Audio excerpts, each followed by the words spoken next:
Shalom Bapak Ibu Saudara yang dikasihi Tuhan. Seri pengajaran hari ini berjudul Kerajaan Kekal. Mari saudara, kali ini saya ajak terlebih dahulu kita membaca apa yang tertulis dalam Filipi 3 ayat 18 sampai 21. Demikian dituliskan. Karena seperti yang telah kerap kali kukatakan kepadamu, dan yang kunyatakan pula sekarang sambil menangis, banyak orang yang hidup sebagai seteru salib Kristus. Kesudahan mereka ialah kebinasaan. Tuhan mereka ialah perut mereka. Kemuliaan mereka ialah aib mereka. Pikiran mereka semata-mata tertuju kepada perkara duniawi. Karena kewargaan kita adalah di dalam surga, dan dari situ juga kita menantikan Tuhan Yesus Kristus sebagai juru selamat yang akan mengubah tubuh kita yang hina ini sehingga serupa dengan tubuhnya yang mulia menurut kuasanya yang dapat menaklukkan segala sesuatu kepada dirinya. Saudara, kehidupan indah yang dikehendaki Bapa di surga tidak dapat kita jumpai di bumi ini. Ini harus kita sadari dan kita tanamkan dalam pikiran kita. Dalam hal ini baru kita mengerti mengapa Tuhan Yesus berkali-kali menasehati agar kita mencari dan mengutamakan harta surgawi yang bernilai kekal. Dalam satu kesempatan Tuhan Yesus berkata, kumpulkan harta di surga, bukan di bumi. Saudara, kita harus selalu dalam kondisi bersiap-siap dan berjaga-jaga mulai sekarang. Bukannya nanti, ketika gejala-gejala Tuhan mau datang kembali semakin santer. Sekarang pun sudah nyata bahwa planet yang kita huni ini, di mana kita tinggal, tidak dapat menjanjikan kehidupan yang sejahtera. Kita bisa lihat, bahkan kita alami berbagai bencana alam, baik itu tanah longsor, banjir, gempa bumi, dan bukan tidak mungkin kita akan mengalami sesuatu yang lebih daripada itu, yang kita tidak pernah pikirkan sebelumnya, saudara. Karena itulah kita harus realistis, menaruh harapan kita di kerajaan kekal, di langit baru dan bumi yang baru, atau LB3.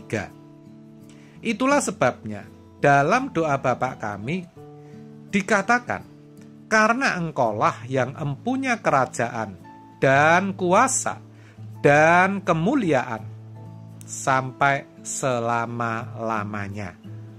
Sampai selama-lamanya yang dimaksud adalah kekekalan, keabadian, tanpa dibatasi oleh waktu. Saudara, kita harus percaya bahwa yang disediakan Tuhan bagi kita itu jauh lebih berharga daripada segala keindahan di bumi ini.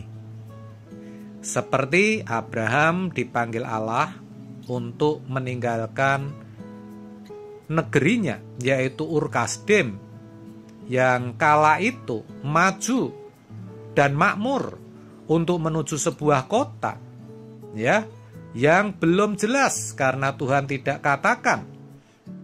Kita juga harus mau meninggalkan kehidupan yang layak di bumi ini untuk menuju ke kerajaan kekal itu. Kejadian 12 ayat 1. Saudara, dalam Ibrani 11 ayat 10 dituliskan begini. Sebab ia menanti-nantikan kota yang mempunyai dasar, yang direncanakan dan dibangun oleh Allah.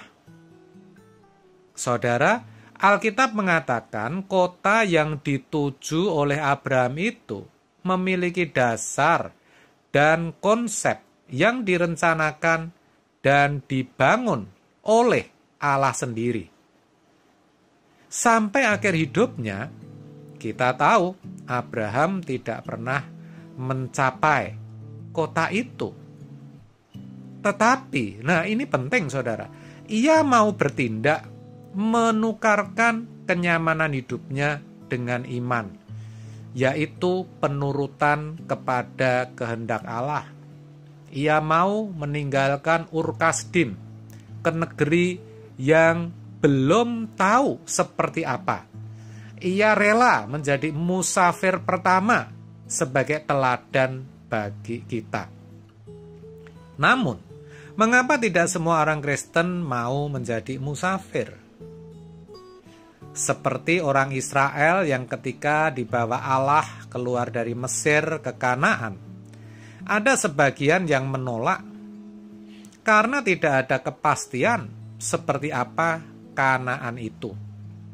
Tetapi apakah kita mau menjadi seperti orang Israel yang akhirnya mati semua di padang gurun? Hanya anak cucunya yang masuk ke tanah Kanaan. Itu pengalaman bangsa Israel sejatinya merupakan gambaran bagi kehidupan orang percaya. Jadi kalau Tuhan yang memerintahkan untuk keluar, ya janganlah menoleh ke belakang. Ini harus disuarakan dengan tegas agar kita tetap mengingat bahwa hidup kita itu ada ujungnya. Ujung hidup kita satu di antara dua, harapan atau ratapan. Nah, saudara, keberadaan kita berbeda dengan anak-anak dunia. Status kita itu adalah anak-anak Allah. Perbedaannya bukan terletak pada bagaimana Tuhan melindungi kita dan memberikan berkat-berkat dunia, melainkan pada persiapan kita sebagai umat yang terpilih, umat yang dipilih, yang eksklusif, dan dipantaskan untuk dimuliakan bersama Yesus Kristus. Seperti dituliskan dalam Roma 8 ayat 17. Dan jika kita adalah anak, maka kita juga adalah ahli waris. Maksudnya, orang-orang yang berhak menerima janji-janji Allah, yang akan menerimanya bersama-sama dengan Kristus, yaitu jika kita menderita bersama-sama dengan Dia, supaya kita juga dipermuliakan bersama-sama dengan Dia. Saudaraku, itulah janji Tuhan yang sesungguhnya bagi kita umat perjanjian baru, kerajaan kekal. Janji inilah yang perlu kita klaim, dengan maksud kita berani dan mau menderita bersama-sama dengan Dia. Amin. Tuhan Yesus memberkati.